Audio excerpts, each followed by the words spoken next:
Hello, hello, hello, and welcome to Intercultural Spark.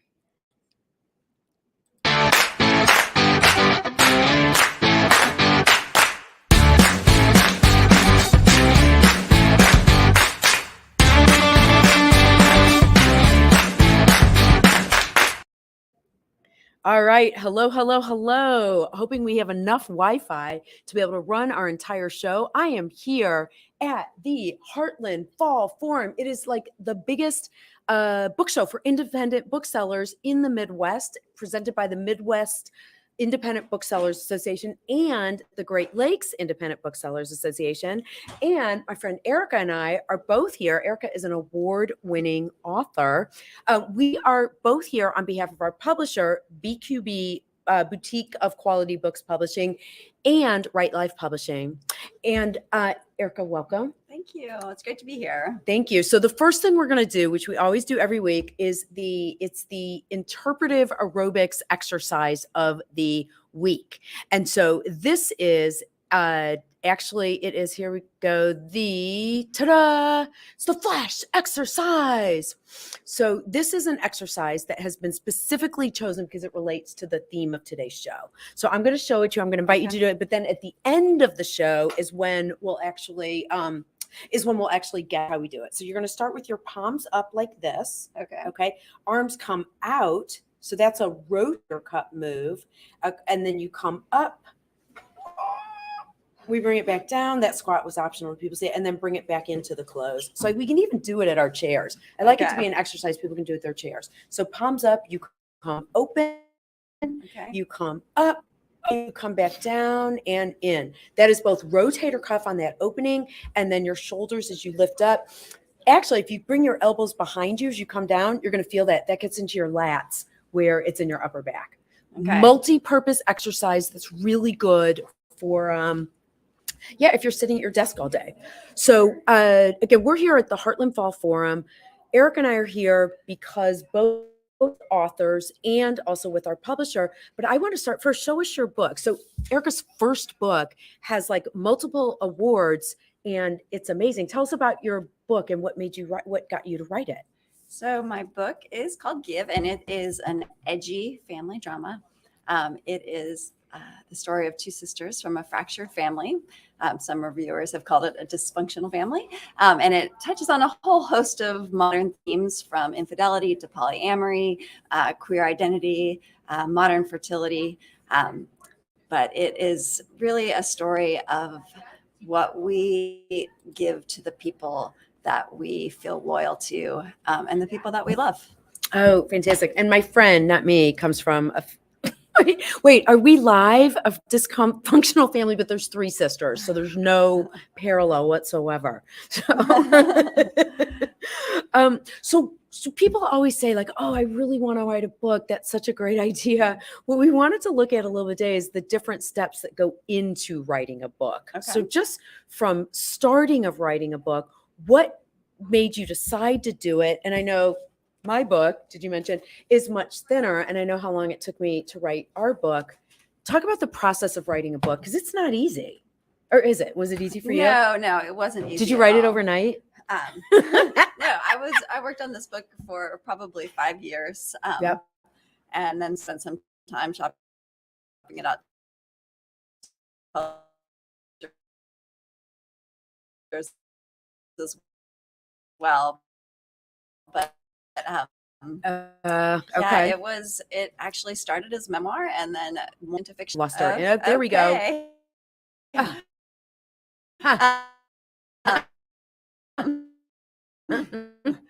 But yeah, it was definitely a journey. It has been awesome.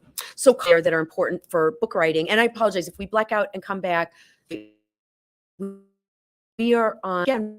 We are live from the Heartland Forum in St. Louis, Missouri, where I grew up. So excited to be here. But a couple things you just said, which I think are typical. So I know it took us probably like four years, and that was also including like a number of years that Jerry Witkowski, my co-author, had spent working on some of the parts that are in here. and I've heard people say like 9 years, like, I don't know. I mean, there's people who just churn them out, but They say the first one always takes the longest. oh, is that right? So you're working on a second one? I have written a second one, yeah, but Oh, I'm not going to publish great. it. Oh, okay.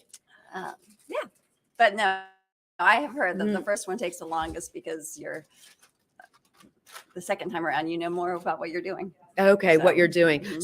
So you write the book, but then there's the whole thing of finding a publisher. So both of us, thankfully landed with our publisher, Boutique of Quality Books. They do the fiction side, and then WriteLife Publishing is the nonfiction side. Talk about that in terms of shopping it out to a publisher. And by the way, at the show, there's all the university presses, there's all kinds of publishers, and both big ones and smaller Right. independent presses here. So I had written a novel as my senior thesis as an undergraduate, and Cool. had tried to go the more traditional route to find an agent who Mhm. would then shop it out to the bigger Okay. publishers. And I knew that I didn't want to do that this time around. I didn't want Mhm. another gatekeeper in that process. So I knew Oh, that I was interesting. only going to seek out smaller independent publishing houses that Mhm. I could represent my book to directly. So I that's what I did. And I submitted the manuscript to BQB. That was one of the publishing houses that accepted it. Mhm. But I really like the way that BQB is an author's publisher. It's publishing with a heart. It puts the author first. You have, as an author with BQB, you have the final say in so many different decisions that go into making your book. And I think if you've never written a book or published a book, you have no idea just how many choices need to be made, from what the cover is going to look like, to what the font's going to look like, to what the little Font and emblem, size and stuff. yeah, the little emblem to break Oh, the paragraphs. yeah. I mean, all of those choices. It was fun, and I was glad to be a part of those decisions. What's interesting about that is because some people think now with I don't know if you would call it a traditional publisher or a larger publisher, I guess, as opposed to independent, then there's like the marketing machine may be more well oiled, but you're right, a lot kind of goes out of your control. So there's pros and cons. Yeah, I've had friends who have published with Yeah. major publishing houses that their title has been changed. Oh, They haven't had wow. a say in the cover. So, those are the smaller details that I think you get with a smaller press, for sure. By the way, just a reminder, if you are watching live, we invite you to ask questions, say hello. We love that you're here. There's two things with that. It also brings up just the whole process of writing a book. You think you're finally done with your book. Yay. Right. There's going to be a lot of editing. There's a lot of editing. We found with our book, tell me if it happened with you, with ours, we found there was like a lot of editing. Always our choice. We always had the sign off. It made it a better book. We were so mad. We were so mad the whole time. Like, I'm so sorry to Allison and Andrea, our editors, because we would be like, they just don't understand. And then you would sit with it and you'd realize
All right, we are back. So sorry about that.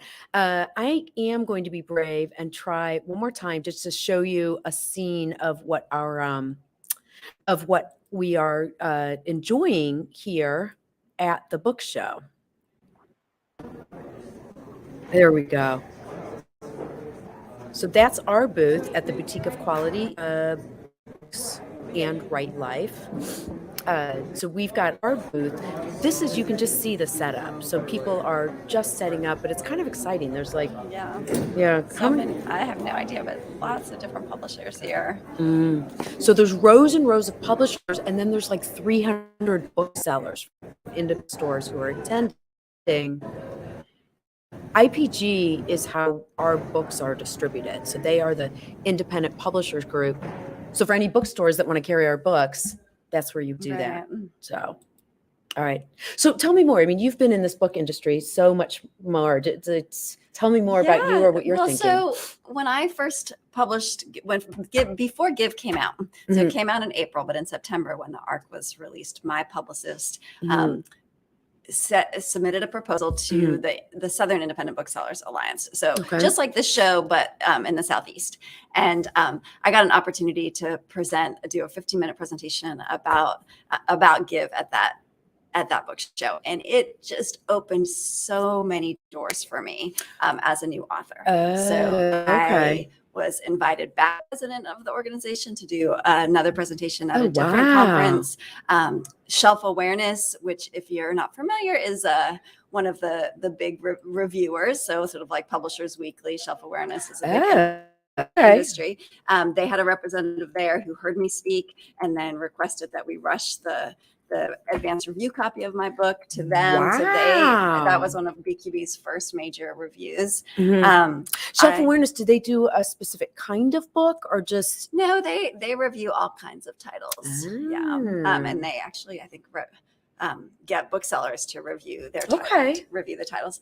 I did events at bookstores all over the Southeast, and just through the connections I made with booksellers. So the new debut author without any that was completely unknown, to have the opportunity to connect with booksellers in that way, that was priceless. One of the booksellers who saw me present, read my book, gave me a great review, and then when she was interviewed on public radio in Georgia, she mentioned it. She mentioned it as a hidden gem of suggested summer reads. So you actually had reviews by booksellers. I did, yeah, and that was all through this kind of event where a way for authors like me to get to know booksellers and connect with booksellers. So it's a really priceless opportunity. For sure. So to be at shows like this. And also, did you, because I know like Left Bank Books just got a huge award here yesterday. They are in St. Louis. I connected with them because I just walked into the store with my book and said, hey, would you guys like to, do you have a parenting section? Here's our grandparents. Would you like to carry it? And they said yes. That's awesome. So, exactly. Just things like that. Yeah. And for small independent presses too, like this is the way that they can connect with booksellers who will carry their titles in their stores. So it's for presses like BQB, WriteLife that don't have deep pockets. And we all know, like the major publishing houses put a huge amount of their marketing budget behind titles that they know are going to make a lot of money. But that doesn't mean there's not a lot of other great literature out there. Well, here's the other thing though that you're saying, Erica, is that so many people think like, oh, I wrote a book, now I'm famous. That just the act of writing the book, then you're done. First of all, one book, I know I've said people like one book, you kind of want to have an idea of why you're doing it, because one book is not like, okay, now I've made it. Often it's a calling card to get your second book out there. Right. Although it sounds like fiction's different. Fiction for sure is different. Yeah, but I think that's true. I mean, I think it takes authors sometimes multiple books before they reach the audience. But I think that I love it if it became a bestseller, but that is not that's not my goal. I mean, my goal is to connect with readers. So if I, if I get an email from somebody who picked up my book at their local library or their local independent bookseller and said that it really resonated with them or they connected with it, to me, that's worth more. That's why I write, and that's why I wanted to publish, was to get my very personal story out there in the world. So How do you find as a writer? So you said it started as memoir and then turned into fiction, but then obviously there are things that resonate from your family. Then I think, how do you're like, okay, we're going there. But how do you navigate that? I think with fiction or with just writing. I even just write a weekly newsletter, and sometimes people are like, can you stop? Can you? I'm not allowed. Like, I can't write about my son without permission. Right. Definitely sensitivities there. Yeah. I just made sure that everybody was. You did. Take their signals or comments into consideration before it went to press. So I did a lot of that sort of, I don't know, family legwork ahead of time, just to make sure that there weren't going to be. Oh, that's so interesting. And I'd be like, I'm just waiting. That's so true. I'm just waiting until everyone's gone. That's okay. another Just kidding. Just kidding. So we went last night. There was a reception. It's called the Novel. Was it the Novel Bookstore? The Novel. But it was a bookstore, the Novel something. Sorry, I'll find it before we get off. The Novel Neighbor. The Novel Neighbor. So independent bookseller. They're in Webster, in St. Louis, but just an amazing bookstore because they can carry so many, anything they really want to. And they had a lot of like card games like story prompt card games. They had so much merchandise as well, which was really interesting to see. I don't know if you can find bookstores like that where it's, they're so personal that people own their independent bookstore. What's your experience with that? Well, one of the best things about being an author and having done a lot of events at independent bookstores all over the country is I've seen so many different cute little bookstores that have like great non-book items and great book selections too. There's a bookstore in Atlanta that has The Room from Goodnight Moon reproduced in their bookstore. Amazing. I mean, there's all kinds of really, really cool things. And, I think that's why supporting independent booksellers is really important, because you don't get that kind of experience when you order your book on Amazon. It might be a few dollars cheaper, but it's not the same. So I am hopeful. We've seen a lot of move, I think, recently, that people want to support independent businesses, right? They want their local coffee shop. Yeah. They want their independent bookstore. Not, they don't just want the big chain stores. And so I'm hopeful that the same sort of values is going to extend to independent publishing, because, they're representing new authors with really good books. So I hope that independent booksellers will take the consumer's lead, right? We're turning more and more towards independent businesses. So I'm hopeful that independent booksellers will turn more and more to independent publishing. Oh, that makes so much sense. Right. So that's a whole ecosystem. Right. Oh, for sure. Yeah. I mean, everybody's trying to make money, right? They're businesses. So they want to make money, and, carrying major titles that they're sure will sell will do that. But I think new and unknown authors deserve a chance too. No, I would agree with you. And like you said, it's really important as far as like people supporting local booksellers, as opposed to opposed to, but I guess in concert with, let's say, because I know sometimes someone's like, don't say Amazon when you're at the Independent Booksellers Association. As book authors, you kind of want to be able to do both.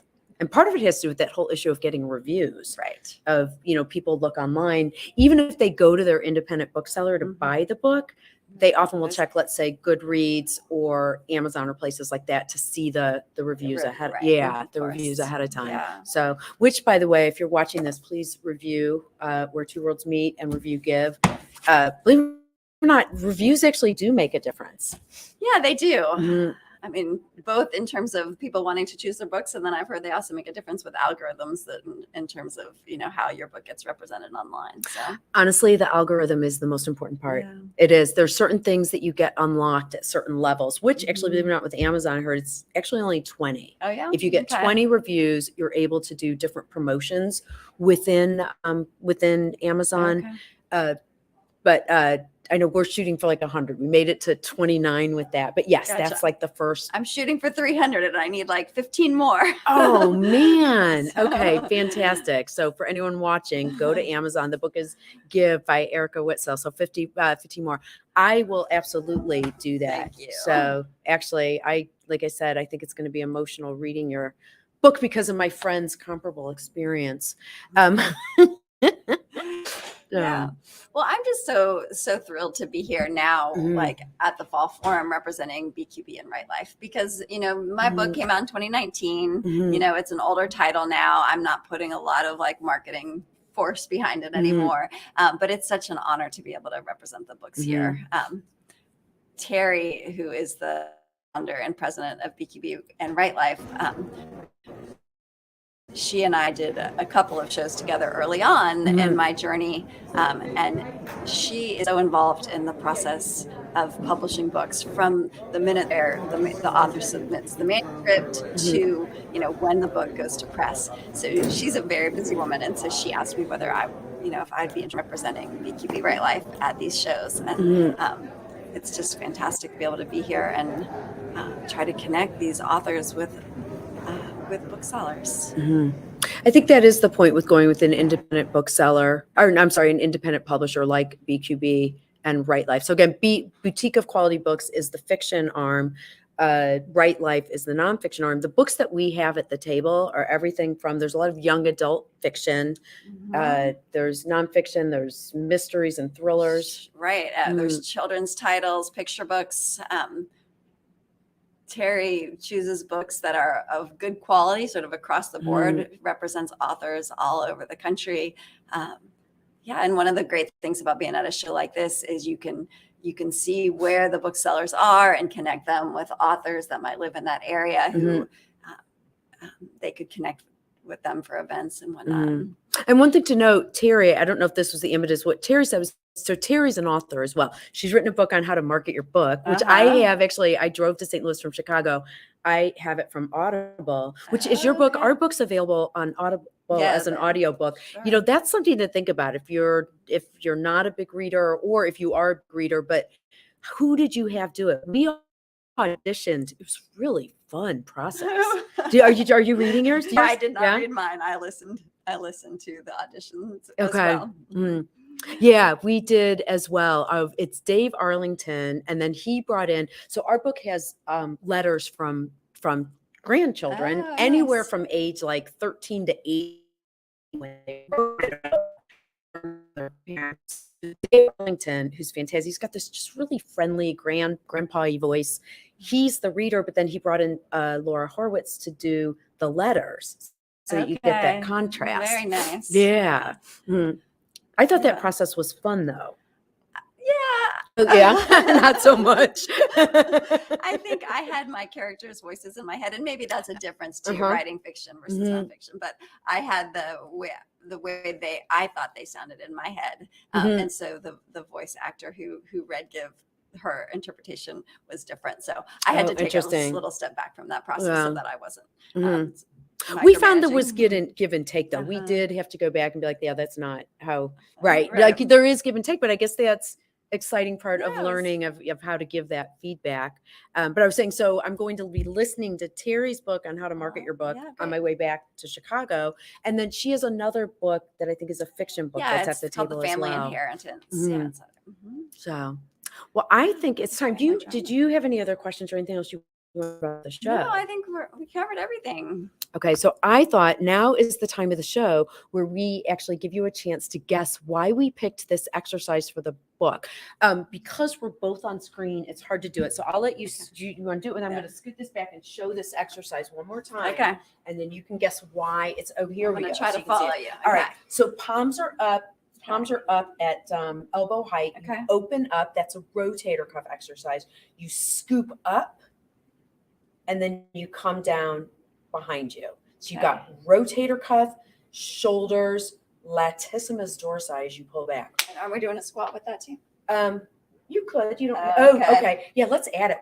Why not? We'll be Okay. multi-purpose. So we're going squat and I like it. Oh, look at you. This is it's a full body book workout. All right. Why did we pick that? I like that why did we pick that exercise, Erica? Well, I don't know show? if there's a right answer to this question, but I think it's because you're getting your book out there into the world and then you're celebrating it. Oh, I love it. Yes. What is the true answer to that question? Actually, there is no true, it's interpretive aerobics. So it's whatever you think is right. What I said is, so on that rotator, so you open, because when you open the book, your mind will be like, oh, yeah, I like it. So, and then I guess with the squat, there you go.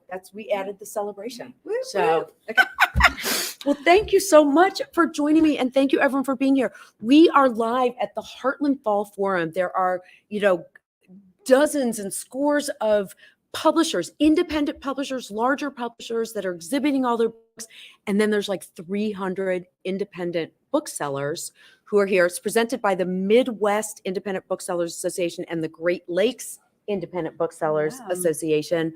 And basically independent bookstores are the best thing ever. Go buy books from your local independent bookseller. Yeah, definitely. Yeah.